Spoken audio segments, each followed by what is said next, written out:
Ya. Shalom. Shalom. Shalom. Shalom. Gimana? Sukacita, men? Amin. Luar biasa ya, generasi-generasi emasnya Tuhan hari-hari ini dipakai Tuhan dengan dahsyat. Haleluya. Pertama saya lihat Diel nyanyi masih malu. Tadi sudah berani dia. The best untuk Bang Diel. Tepuk tangan dong untuk Bang Diel. Ya, jadi nanti yang lain juga bisa melayani Tuhan dengan talenta yang mereka miliki. Aldri juga saya lihat, wah puji Tuhan. Dan hari ini ada peningkatan. Bang Evan sudah terjun ke bass. Keyboard gitarnya nanti Samuel bisa masuk ya. Tapi sayang Samuel hari ini nggak bisa karena tadi dijemput Jui, tapi Jui Samuelnya katanya nggak enak badan ya Pak ya, Pak Samuel ya. Ya, jadi kita doa supaya ke depan mereka menjadi pelayan-pelayan yang handal di hadapan Tuhan. Ya, hari ini saya akan membawakan firman Tuhan yang berbicara tentang bisa selesai saya? Oke. Ya, kita akan berbicara tentang pertandingan iman, pertandingan kehidupan maksud saya, ya, pertandingan kehidupan. Karena Tuhan mengibaratkan hidup kita ini masuk dalam sebuah gelanggang atau arena pertandingan, betul? Arena itu adalah dunia ini. Pertandingan itu bagaimana kita menjalani kehidupan di dalam dunia ini. Itulah gelanggang, itulah satu pertandingan hidup kita. Dan tentunya kalau ada sebuah turnamen atau sebuah pertandingan, maka yang ada adalah harus diselesaikan, betul enggak? Ya. Habis ini Pemkot khususnya kota pendidikan Dinas Surabaya mengadakan yang namanya beasiswa lomba penghafal firman Tuhan, beasiswa untuk SMP swasta negeri se-Surabaya. Ini dana beasiswa ini diberikan sebenarnya sih kalau saya melihat cara mainnya sama dengan kayak seleksi gitu ya, semacam lomba. Nanti karena ada dosen pengujinya, ada guru pengujinya gitu kan, yang menguji mereka bagaimana mereka bisa nggak menghafal. Kalau kelas 7 itu mereka menghafal 40 ayat firman Tuhan yang disediakan oleh panitia. Dan kalau mereka menang, mereka akan dapat yang namanya 400.000 per bulan selama 10 bulan. Sebenarnya selama 1 tahun, tetapi karena diadakan hari ini, bulan ini, maka jatuhnya ke Maret gitu ya. Itu kelas 8 50 ayat. 50 ayat. Kalau mereka menang sampai tingkat dinas kota Surabaya, mereka akan memperoleh 500.000. Ya lumayan ya. 500.000 per bulan selama 10 bulan. Jadi kalau di total 5 juta ya lumayan. Ganti tab buat anak-anak atau iPhone gitu ya. Untuk bisa membantu mempermudah mereka untuk lancar di dalam hal belajar gitu ya. Apalagi hari-hari ini mulai kemarin Jumat sekolah di mana saya ngajar sudah 50% karena katanya Omikron sudah masuk di Surabaya. Nah, ini juga tentunya satu warning bagi kita, hati-hati bagi kita supaya kita ibaratnya tidak menyepelekan yang tentang prokes. Karena apa? Omikron, Bu Betty sama Pak Dharma yang lebih tahu akan hal ini ya, katanya sudah masuk. Jadi kemarin Jumat yang tadinya 100% masuk anak-anak, sehingga cuma hanya 50%. Jadi yang tadinya ada gelombang 1, gelombang 2, ini cuma hanya 1 gelombang kemarin Jumat itu. Oke. Itu berbicara tentang apa? Pertandingan kehidupan. Jadi dalam kehidupan kita ini ada yang namanya sebuah pertandingan. Yang mana pertandingan itu harus kita selesaikan, harus kita tuntaskan sampai finish. Amin? Amin. Coba kita katakan, pertandingan itu harus diselesaikan sampai finish. 2, 3 ya. Pertandingan itu harus diselesaikan sampai finish. Kita yang di dalam Tuhan itu pertandingan pada umumnya, tapi kita di dalam Tuhan, pertandingan itu harus kita selesaikan sampai kita memperoleh mahkota. 2, 3 ya. Pertandingan itu harus kita selesaikan sampai kita apa? Memperoleh mahkota. Mahkota apa? Mahkota kehidupan selama-lamanya di sorga kelak bersama dengan Tuhan. Bukankah ini tujuan kita, amin? Kalau di dunia ini orang mengadakan sebuah pertandingan, mereka cuma hanya puas dengan piala, ya kan? Apalagi hari-hari ini sebentar lagi akan dibuka yang namanya bola dunia, dan akan ada yang namanya juara gengsi di sana, gitu ya. Itu mereka cuma hanya mengangkat piala besar-besar. Itu di dunia ini. Tapi kita di sorga, yang kita peroleh nanti adalah apa? Hasil dari sebuah pertandingan yang kita peroleh adalah mahkota kehidupan. Nah, kalau saudara, teman-teman mau lihat Miss Indonesia atau Miss Universe, mereka apabila mereka sudah menang juara 1, mereka akan dikenakan yang namanya apa? Mahkota. Mengenakan mahkota di dunia aja ya. Karena memenangkan sebuah Miss perlombaan itu sudah sangat dahsyat. Tunda, Bapak Ibu. Apalagi mahkota dari surga. Coba kita berandai-andai, berangan-angan, membayangkan bagaimana nanti mahkota kita ya. Ya mohon maaf nih, walaupun rambut saya mungkin ya agak ganteng sedikit, gitu kan. Nanti kalau sudah dikenakan mahkota, kepala saya ini tambah ganteng nanti gitu ya. Apalagi Bu Peti, tambah cantik ya kata Maya. Ya, kata Pak Dharma Bu, gitu. Amin, ya. Iya. Pak Tambok, tambah keren nanti. Oh gitu ya. Nanti berarti rambutnya nggak kelihatan Bu ya, mahkotanya yang kelihatan gitu Pak ya. Aduh, Bu Tambok ini memang ada-ada aja. Ya, oke. Ya, coba kita lihat sama-sama firman Tuhan yang terdapat dalam 1 Korintus 9. 1 Korintus pasal yang ke-9. Ayat yang ke-24 sampai dengan ayat yang ke-27. Jadi kita akan berbicara tentang pertandingan kehidupan, ya. Sudah? Sama-sama kita baca. 1 Korintus 9 ayat 24 sampai dengan ayat yang ke-27. Tua gapat. Tidak tahukah kamu bahwa dalam gelanggang pertandingan semua peserta turut berlari, tetapi bahwa hanya satu orang saja yang mendapat hadiah? Karena itu, larilah sebegitu rupa sehingga kamu memperolehnya. 25. Tiap-tiap orang yang turut mengambil bagian dalam pertandingan menguasai dirinya dalam segala hal.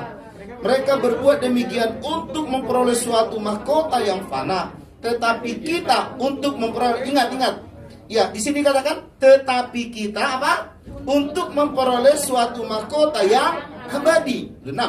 Sebab itu, aku tidak berlari tanpa tujuan, dan aku bukan petinju yang sembarang saja memukul. Tetapi aku melatih tubuhku dan menguasainya seluruhnya, supaya sesudah memberitakan Injil kepada orang lain, jangan aku sendiri ditolak. Amin untuk firman Tuhan. Ya, saya ambil ini adalah berbicara Crown of Life ini menjadi suatu buku yang salah satu recommended untuk kita bisa baca ya. Saya dulu punya buku ini, tetapi sekarang mungkin ada di rumah juga. Tapi saya masih ingat saya pernah baca buku ini ya. Menjadi pemenang sejati dalam sebuah pertandingan iman untuk menerima mahkota kehidupan yang abadi. Itu adalah ditulis oleh Soekarno Broto. Itu bukunya ini pada saat itu sangat-sangat the best bestseller. Karena apa? Banyak mengubah kehidupan orang yang tadinya mereka jauh daripada Tuhan, tetapi setelah mereka membaca ini, banyak orang diberkati lewat buku ini. Jadi ini mungkin salah satu, sekarang kan sudah era digital ya, sudah nggak lagi kita membaca buku seperti ini. Tapi sekarang sekalipun dalam era digital, kita bisa searching di Google. Bukunya ini mungkin mudah-mudahan sudah dimasukkan dalam bentuk digital. Tetapi kalau saudara belum punya buku ini, ya paling tidak bacalah tentang buku-buku yang mana recommended berbicara tentang iman, berbicara tentang pertandingan kita di dalam Tuhan. Nah, Paulus berkata kepada jemaat di Korintus bahwa dia mengibaratkan gini, kehidupan kita yang kita jalani sekarang ini, kita sedang masuk di dalam gelanggang. gelanggang pertandingan. Yang mana gelanggang pertandingan itu kalau orang sudah masuk, tentunya dia tidak bisa keluar. Kalau dia keluar, bisa sih keluar, haknya dia keluar, betul enggak? Tapi kalau dia keluar, pasti banyak orang seperti itu, betul enggak? Malah nanti dia diteriakin bukan karena dia menang, tapi diteriakin karena dia mundur. Ibaratnya kalah sebelum berperang. Itu merupakan sesuatu hal yang menyenangkan atau aib?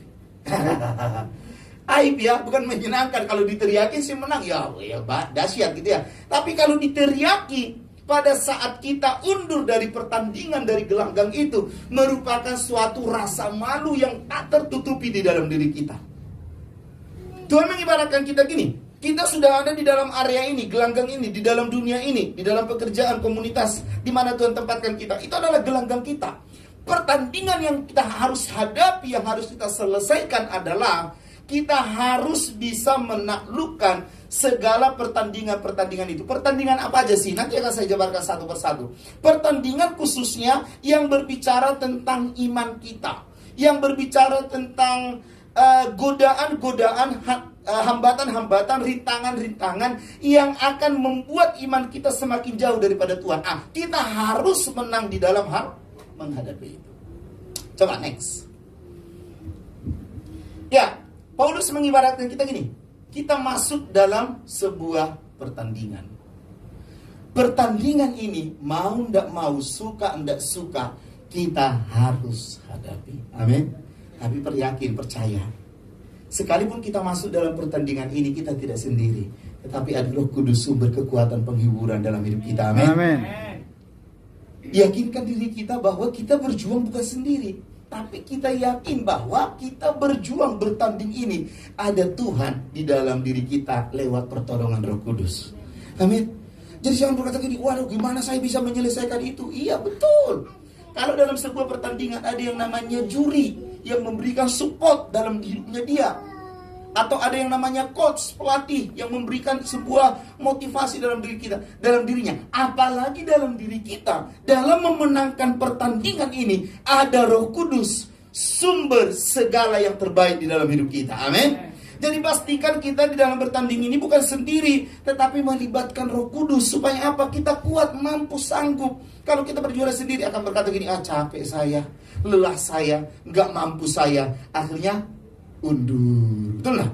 Tapi coba kita melibatkan Roh Kudus. Itulah peran Roh Kudus, membantu kita, mengajari kita, mendidik, membimbing kita. Untuk apa? Bisa memenangkan sebuah yang namanya pertandingan.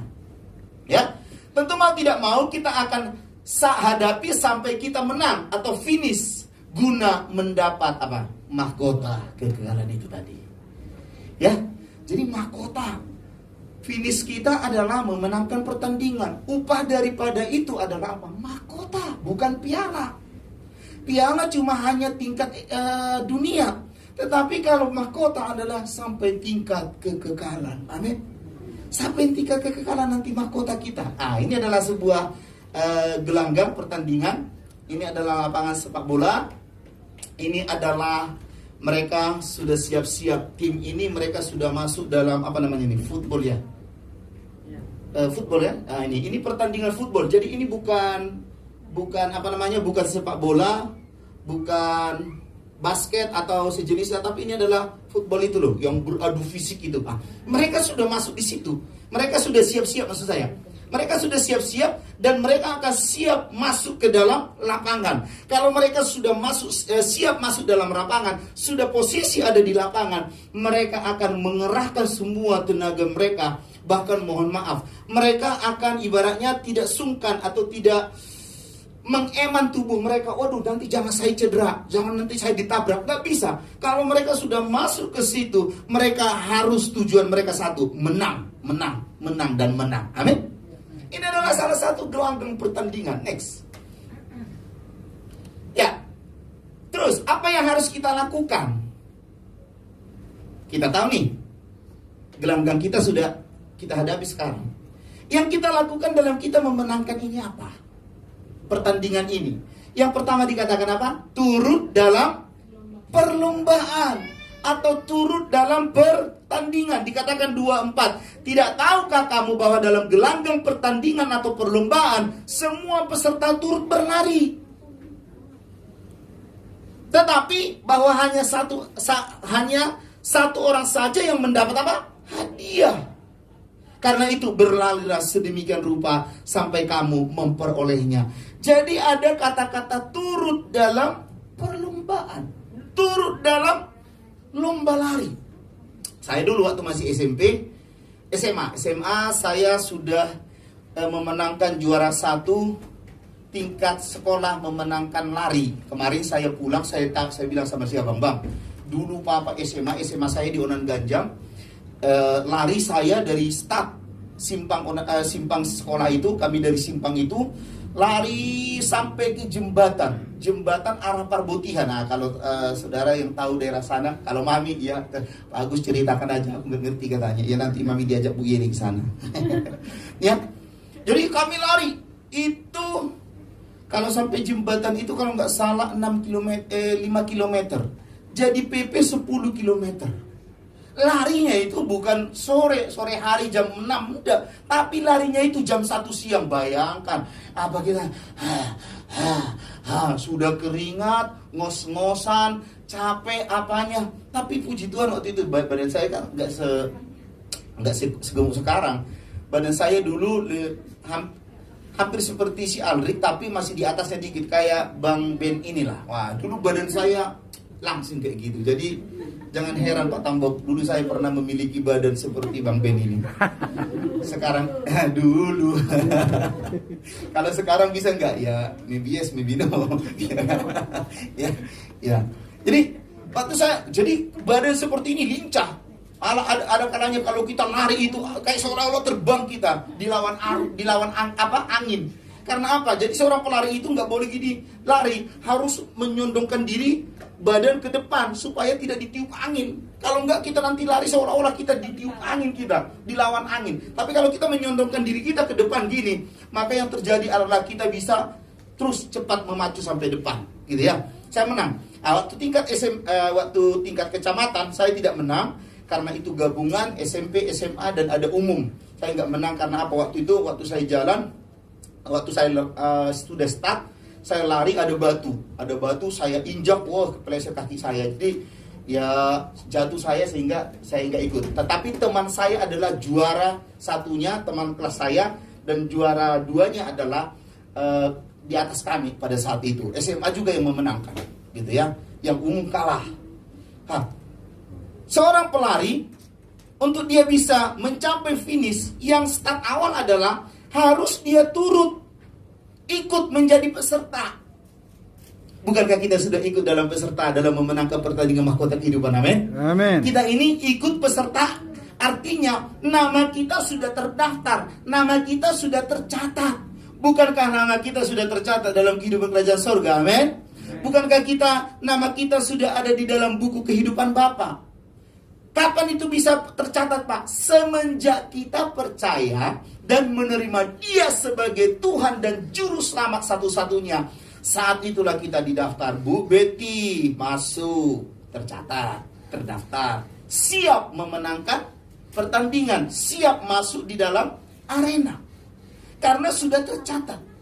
Tapi bagi orang yang turut berlomba, namanya belum tercatat, belum terdaftar, walaupun dia nanti juara 1 finish, maka orang itu tidak bisa yang namanya dikategorikan sebagai apa?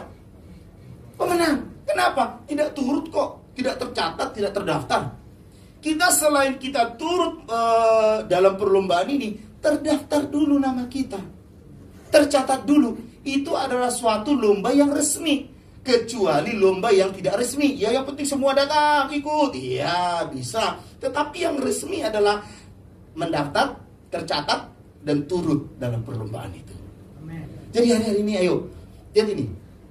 Ini adalah perlombaan silat yang resmi. Ini saya ambil siapa namanya kemarin, saya waktu lihat di Google itu, ini adalah cewek. Cewek orang Indonesia yang menendang orang, kalau nggak salah orang Malaysia. dia memenangkan pertandingan itu. Waktu dia mau dijegal dari bawah, langsung ditendang dia kepalanya gitu ya. Ini masih awal-awal saya ambil ini, saya cuplik gitu ya. Tapi lihat ini, turut di dalam perlombaan. Dan mereka disaksikan oleh siapa? Ada wasit, ada juri, dan ada ini apa namanya ini, pelatih. Mungkin ini pelatih daripada salah satu daripada mereka gitu ya. Disaksikan. Karena apa? Mereka harus ikut di dalam pertandingan itu sampai mereka memenangkan yang namanya sebuah pertandingan. Ada kata turut. Perlombaan atau pertandingan kita bukan melawan darah dan daging. Nah, ini yang perlu kita harus ketahui. Dalam perlombaan kita atau pertandingan kita selama kita di dunia ini bukan melawan darah dan daging. Ingat, musuh kita itu bukan manusia, amen. Musuh kita itu adalah iblis dan segala antek-anteknya. Itu yang perlu kita perangi setiap hari, ya kan? Penguasa di udara dan beserta dengan keinginan-keinginannya yang ditawarkan kepada kita. Ini yang dikatakan oleh Tuhan, ini adalah musuh kita. Efesus 6 ayat 12. Kita buka sebentar. Efesus 6 ayat yang ke-12. Nah, ini. Efesus 6 ayat 12, karena perjuangan kita bukanlah melawan darah dan daging, tetapi melawan pemerintah-pemerintah, melawan penguasa-penguasa, melawan penghulu-penghulu dunia yang gelap ini, melawan roh-roh jahat di udara. Jadi kita ini, lawan kita adalah iblis. Oleh sebab itu, maka kita harus berjuang untuk memenangkan ini, kita berjuang untuk memerangi ini sampai kita menang. Ingat, musuh kita bukanlah manusia. Musuh kita adalah bukan yang namanya saudara kita, tetapi musuh kita adalah iblis. Hanya orang yang bertanding yang akan mendapat mahkota. Penonton tidak dapat mahkota. Yang mengaku-ngaku pelari tanpa tercatat tidak akan bisa mendapat mahkota. Penonton cukup sebagai penonton, tapi yang mendapat mahkota adalah mereka yang turut dalam gelanggang tersebut. Amin.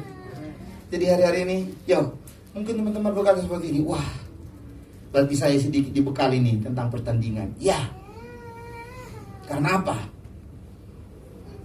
Kita harus tahu posisi kita di dalam bertanding ini sekarang ini. Karena kita sudah masuk dalam area ini, kita jangan ada kata mundur, jangan ada kata menyerah, jangan ada kata wah enggak bisa, enggak. Tapi kita harus yakinkan diri kita, sekali kita sudah masuk dalam gelanggang ini, kita harus memenangkan sampai tuntas. Amin. Tapi ingat, jangan kita cukup yang namanya sebagai penonton, tapi kita harus terjun. Karena penonton itu tidak ada cerita diangkat piala. Mungkin dia angkat piala, tetapi di luar pertandingan atau di luar penyerahan pada saat hari H, betul enggak? Atau memegang. Tapi sekalipun dia memegang itu, sekalipun dia mengangkat itu, adakah di dalam buku nama-nama pejuang ini, nama-nama yang tanding ini, namanya tercatat? Enggak. Dia cuma hanya bisa mengangkat, tetapi tidak tercatat, tidak terdaftar. Sekalipun dia bisa mengangkat, memegang dan lain sebagainya. Tetapi hanya orang yang bertandinglah yang akan mengangkat piala itu dan yang akan tercatat namanya dan yang membuat sejarah di dalam tim atau klubnya. Jadi hari-hari ini kita jemaat community FOG, biar kita semakin menyelesaikan pertandingan kita bersama dengan Tuhan. Amen. Ingat, kita tidak berjuang sendiri loh. Enaknya kita di situ.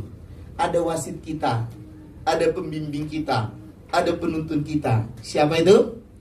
Roh Kudus yang membimbing kita, menuntun kita, memampukan kita, memperlengkapi kita. Supaya apa? Supaya kita bisa mencapai satu sasaran tujuan Tuhan yang Dia sudah wariskan bagi kita, yaitu mahkota kehidupan. Mahkota kehidupan. Sekali terjun dalam perlombaan harus maksimal. Hari-hari ini coba kita cek. Amin.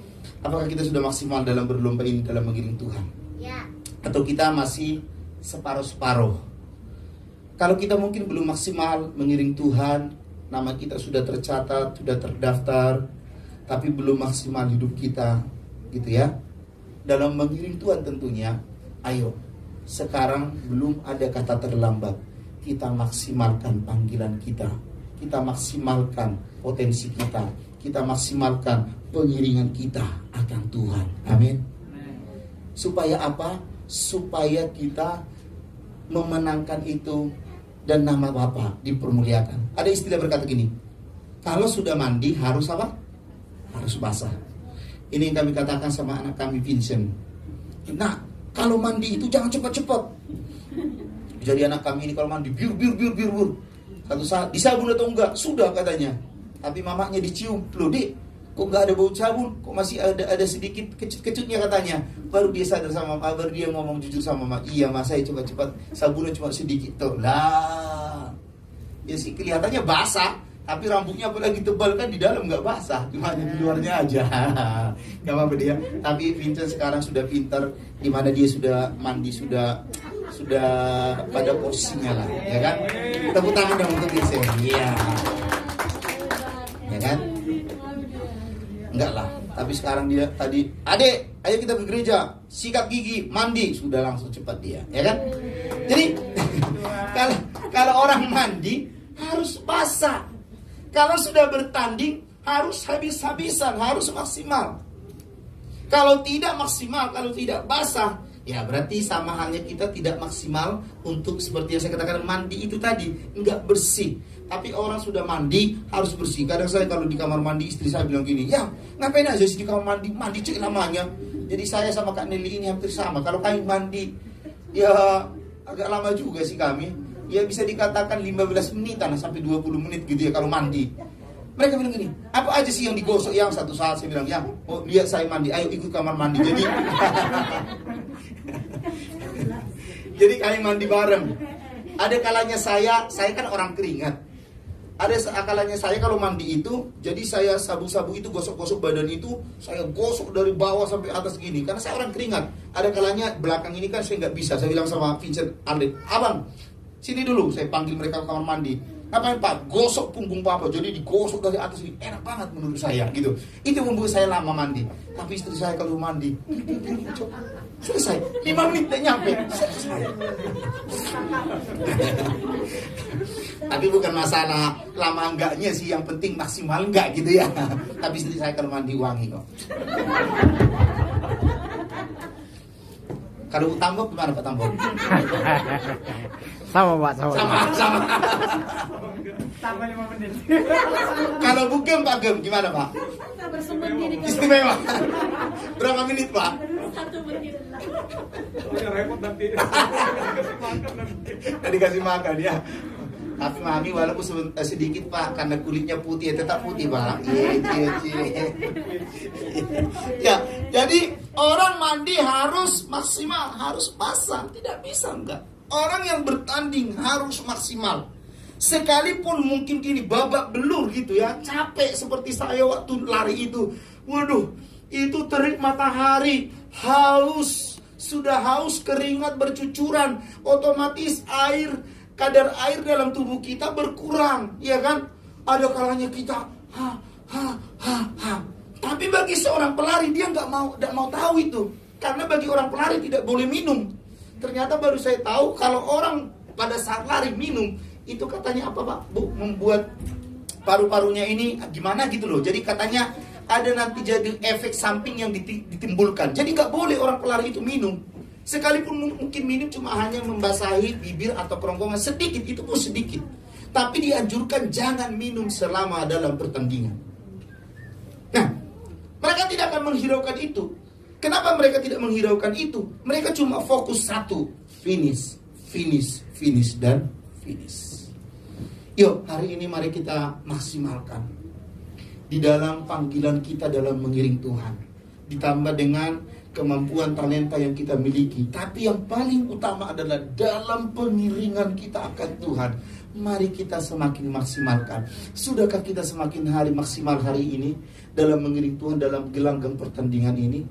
atau masih ada sedikit kompromi-kompromi dengan dosa, atau ada sedikit yang namanya kata undur, atau ada sedikit kata-kata yang kurang sungguh-sungguh. Khusus di dalam pengiringan kita akan Tuhan harus kita maksimalkan. Amin. Kalau pengiringan kita sudah maksimalkan kepada Tuhan, baru ditambah dengan talenta yang Tuhan percayakan kepada kita, harus juga kita beri yang terbaik bagi Tuhan. Yang pertama. Yang kedua dikatakan apa? Jadi yang perlu kita perhatikan di dalam gelanggang pertandingan, yang kedua adalah kita berlari secepat mungkin. Dikatakan di ayat yang ke-24. Kenapa saya katakan berlari secepat mungkin? Karena itu larilah sedemikian rupa, begitu rupa, sehingga kamu memperolehnya. Tadi turut dalam pertandingan. Yang kedua, harus lari secepat mungkin. Lari secepat mungkin tanpa menghiraukan kiri kanan. Kalau kita nggak lari secepat mungkin, maka yang ada adalah kita disalib oleh siapa? Ya, ya oke lah, dimaklumi, ya kan? Kita akan disalib oleh teman kita. Lihat ini, gambar orang yang lari itu. Dia berusaha yang namanya menjaga kondisinya dan juga larinya supaya stabil. Coba kalau pelari itu dia sedikit ke kanan, maka dia akan disalib yang kuning, betul enggak? Yang kuning itu ya ibaratnya bermain ke garis yang ketiga, mungkin dia akan disalib yang nomor 3 yang di belakangnya. Tetapi seorang pelari yang di depan khususnya, dia akan berlari sedemikian rupa, secepat mungkin. Untuk apa? Selain dia mencapai finish yang pertama, supaya dia tidak kesalip oleh temannya yang di belakang. Kalau dia nggak berlari, aduh, lari cepat, tiba-tiba berhenti, ambil nafas dulu, lari cepat, ada yang dari belakang, stabil larinya, habis, kita disalib. Jadi, seorang pelari itu, seorang yang bertanding itu harus stabil larinya. Selain stabil, harus memacu secepat mungkin untuk dia bisa mencapai yang pertama, yaitu finish. Ya. Harus, jadi ada kata-kata harus berlari secepat mungkin. Kenapa harus berlari secepat mungkin? Karena di belakang kita itu antri. Sama dalam pengiringan kita akan Tuhan. Kalau kita tidak sungguh-sungguh, maka akan terjadi firman Tuhan yang berlaku bagi kita, yaitu di dalam Wahyu, yang terakhir bisa menjadi terkemudian, yang terkemudian menjadi itu Wahyu berapa? Saya lupa. Wahyu 12 ya. Coba ada yang tahu ayatnya? Saya lupa apa di dalam Wahyu berapa itu. Jadi yang terkemudian menjadi yang terdahulu menjadi terkemudian, yang terkemudian menjadi terdahulu. Itu ayat firman Tuhan di dalam Wahyu. Kalau kita tidak berlari dengan cepat, makanya jangan heran ada orang tiba-tiba tadinya dia terkemudian karena dia sudah ditangkap oleh Tuhan, percaya kepada Tuhan. Dia sungguh-sungguh mengiring Tuhan dan juga dia melayani. Namanya jadi terdahulu. Nah, salah satunya siapa? Mungkin bisa kita sebutkan hamba-hamba Tuhan yang sudah senior, yaitu Pak Pendeta Yusuf Roni. Yusuf Roni kan dulu kan, beliau kan dulu kan yang terkemudian kan? Bukan dari golongan kita. Hitungannya yang terkemudian. Tapi waktu dia ditangkap Tuhan, diproses oleh Tuhan, beliau menjadi terdahulu. Tetapi ada orang-orang terdahulu, sekarang mereka sudah jadi terkemudian. Nah, nggak usah kita sebutkan, ya kan, orang-orang yang meninggalkan Tuhan. Banyak dari anak Tuhan, bukan cuma hanya anak Tuhan, tetapi banyak juga pelayan-pelayan Tuhan. Kalau kita sebutkan satu-satu banyak gitu ya, tapi nggak perlu, ya kan? Jangan sampai itu tergenapi dalam diri kita khususnya, amin. Tapi kita percaya, kita komunitas FOG, bahwa kita semua yang sudah terdahulu menjadi terdahulu. Jangan ada yang terkemudian, amin.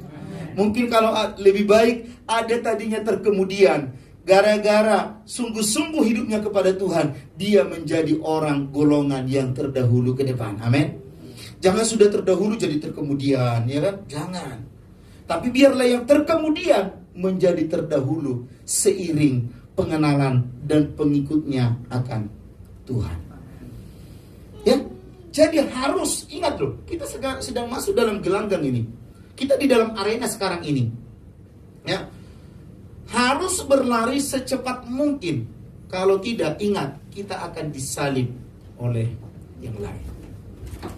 Ya, tidak ada istilah santai, bergurau atau selfie. Oh, adakah coba Bapak Ibu teman-teman, ada nggak yang melihat seorang pelari tiba-tiba mereka berlari 100 orang tiba-tiba di depan tinggal lagi 50 orang, tiba-tiba jarak berapa kilo ke depan tinggal 10 orang, ya kan? Berapa puluh kilo ke depan tinggal yang namanya 5 orang. Adakah orang yang 5 ini berkata gini, "Hei bro, santai dulu, kita kan sudah menggugurkan 100 orang, kita selfie dulu yuk. Cepret, ada? Gak ada ya? Atau gini, bro, capek enggak? Capek. Loh, nanti kita makan di mana? Atau minum di mana? Habis kita memenangkan pertandingan ini. Ada enggak yang berkata seperti itu? Nggak ada loh. Kalau ada mungkin seperti itu, wah itu namanya bukan gelanggang pertandingan itu. Yang ada adalah main-main. Tetapi pelari yang sesungguhnya, dia tidak menghiraukan. Walaupun mohon maaf ya, ada sponsor, ada tim pendukungnya dia, hore, Pak Henry lari dengan cepat memenangkan Bu Ika, contoh, ya kan? Gak ada berkata, iya dong, siapa dulu? Gak ada. Wes, yang penting dapat Bu Ika, gitu ya. Kok lari ke Bu Ika? Ya kan? Itu adalah satu contoh yang mana orang bertanding itu dia tidak menghiraukan yang lain. Yang ada cuma satu, harus cepat, harus finish, harus dapat. Yuk. Hari ini, kalau kita memfokuskan diri kita kepada ilah-ilah atau kepada keadaan dunia ini, bisa-bisa kita tidak bisa maju di dalam memenangkan pertandingan. Karena apa? Di dalam kita mengiring Tuhan, pasti banyak tawaran. Ada godaan, betul enggak? Ada iklan. Kalau kita fokus kepada iklan itu atau tawaran itu, sampai kita tidak lupa Tuhan, dan karena kita lupa Tuhan tidak bisa memenangkan pertandingan. Ini merupakan satu alat yang sangat ampuh dipakai iblis menjatuhkan kita. Jadi kita harus waspada akan hal ini. Kita biar fokus, cepat berlari. Harus mengeluarkan apa? Tenaga, konsentrasi. Bahkan kalau perlu, staminanya harus diatur. Walaupun sudah ngos-ngosan, rasanya menyerah nggak mungkin lah, ya kan? Seorang pelari pasti ada suara itu berkata, udah menyerah aja, berhenti aja, tarik nafas dulu. Tetapi orang pelari itu yang sesungguhnya harus menjaga staminanya supaya apa? Tetap bisa. Walaupun sudah nafas sudah 1-2 gitu ya. Tapi harus tetap menjaga staminanya. Konsentrasi perlu dijaga. Walaupun banyak orang meneriaki kita, ya kan? Banyak orang menyanjung kita, ya namanya penonton, ya kan? Tapi kita tidak boleh konsentrasi terfokus untuk itu. Konsentrasi cuma satu, finish, menang. Yang lain itu cuma hanya hiburan. Jadi jangan kita fokus dengan yang lain. Kita fokuskan diri kita kepada Tuhan, pengiringan kita ke Tuhan. Kalau kita fokuskan diri kita kepada yang lain, pasti banyak tawaran-tawaran. Ditawarlah lewat pekerjaan yang membuat iman kita jauh. Ditawar lewat pasangan bagi yang masih belum gitu ya. Dan juga ditawar banyak hal, keinginan-keinginan dunia dalam diri kita. Kita kalau tidak hati-hati dalam hal ini, maka yang ada adalah kita bisa beralih haluan. Tetapi kalau kita berlari dengan cepat, fokus, maka disitulah kemenangan kita dapatkan bersama dengan Tuhan. Yang kedua, jadi kan? Next.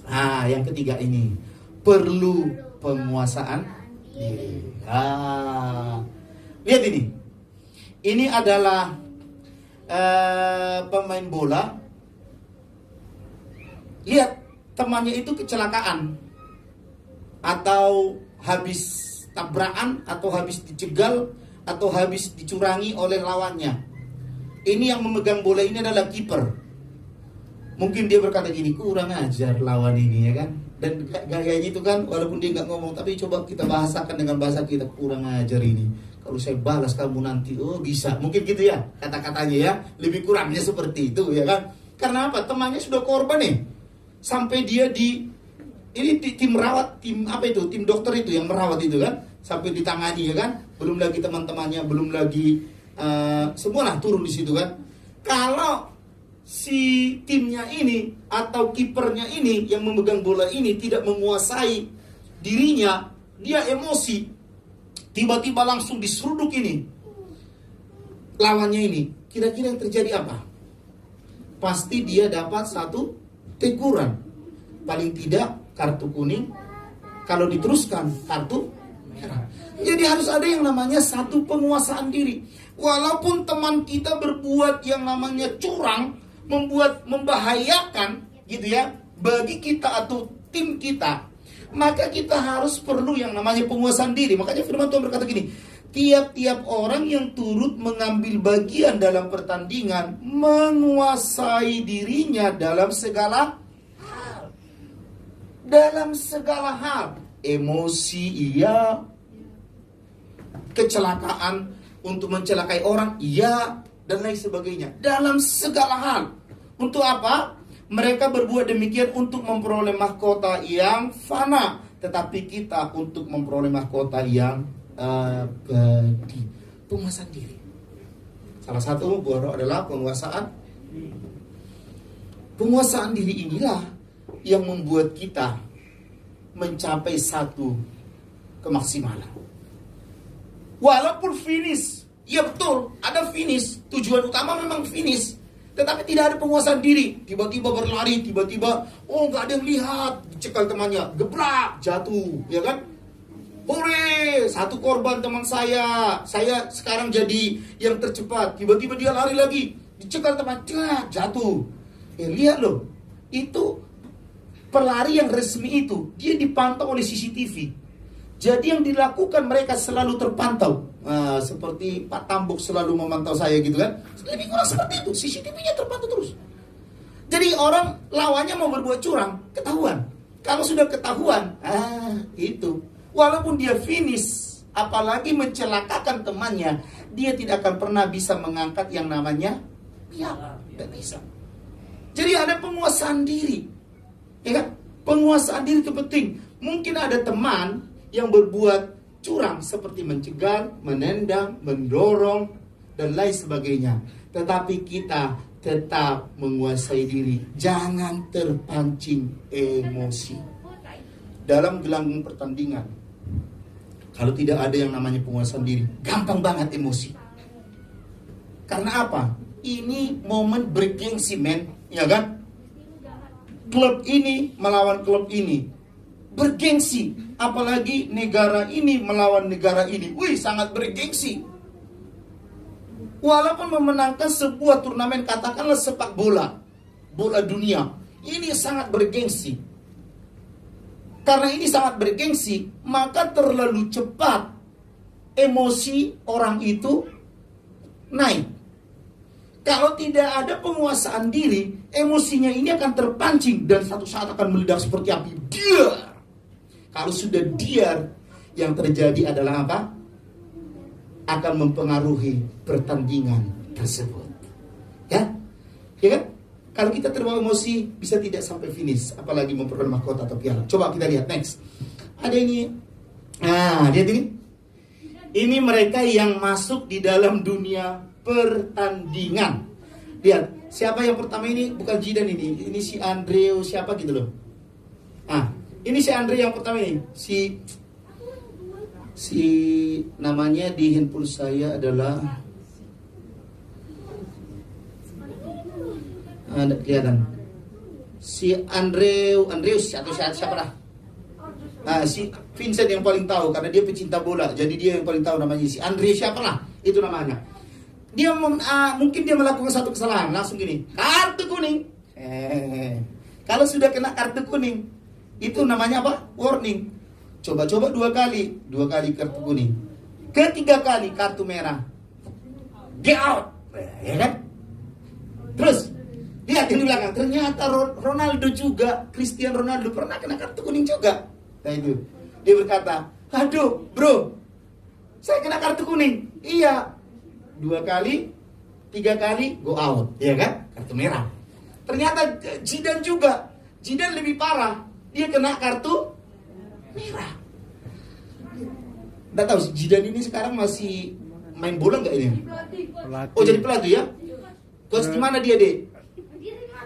Enggak, dia melatih tim mana? Oh, Real Madrid. Memang anak saya ini jago tentang bola, tanya aja. Bayaran dunia yang paling mahal siapa? Cristiano Ronaldo atau siapa, Dek? Neymar katanya kan. Wah, memang anak saya ini. Ya kan? Zidane, waktu dia pemain, dia pernah kena kartu merah. Yang paling parah ini pelatih. Ini pelatihnya siapa ini? Saya nggak tahu ini. Sudah dapat kartu kuning, dapat kartu apa? Merah plus. Wah, itu. Jadi kalau yang ini cuma kartu kuning, ini kartu merah. Yang paling parah pelatihnya ini adalah apa? Sudah kartu kuning, kartu merah juga. Pelatih loh itu, bukan pemain itu, pelatih. Kalau yang 3 ini pelatih, pemain. Kalau ini pelatih. Merah bro, kuning bro, di out.